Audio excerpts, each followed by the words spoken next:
Hi, my name is Trevon Williams, and this is my speech for domestic slavery. Imagine waking up every day not knowing if you'll be allowed to eat, rest, or even leave the house. This is the grim reality for millions of people trapped in domestic servitude around the world.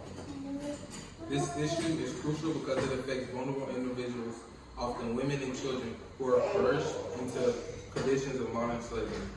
Understanding this helps us advocate for their rights and support efforts to end this form of exploitation.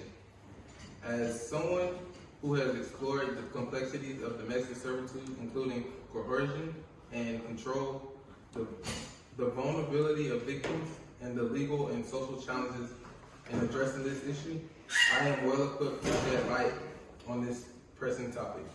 Today, I will first explain what domestic servitude is. Second, discuss the factors that make individuals vulnerable to this form of exploitation. And third, explore the legal and social challenges in combating domestic servitude. Now that we've covered why the issue is important, let's dive into what domestic servitude actually entails. Domestic servitude involves forcing individuals to work in private households under conditions and controls and coercion. Millions of people globally, many of whom are women and children, are trapped in these conditions. These individuals are often isolated, with their movements closely monitored, making it nearly impossible for them to seek help or escape. The factors that make individuals vulnerable to domestic servitude are numerous. Poverty, lack of education, and migration are significant contributions. Many victims are promised legitimate jobs and end up in situations.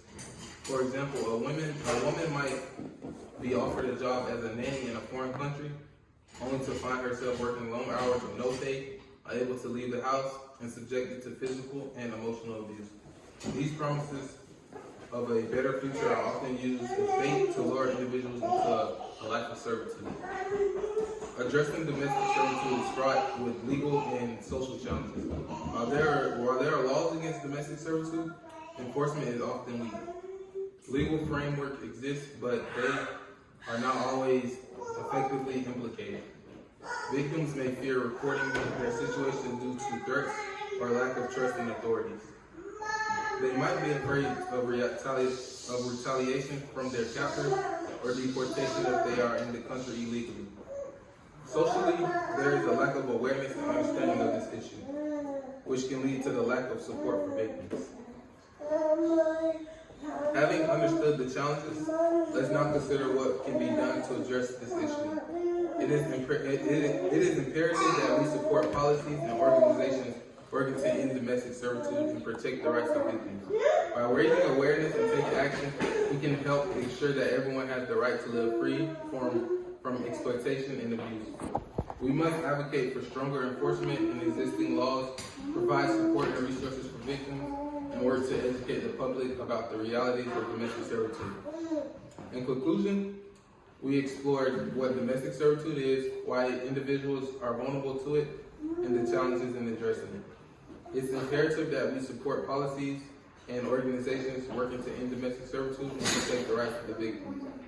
By raising awareness and taking action, we can ensure that everyone has the right to live free from exploitation and abuse. Thank you for your attention, and let's work together to make a difference.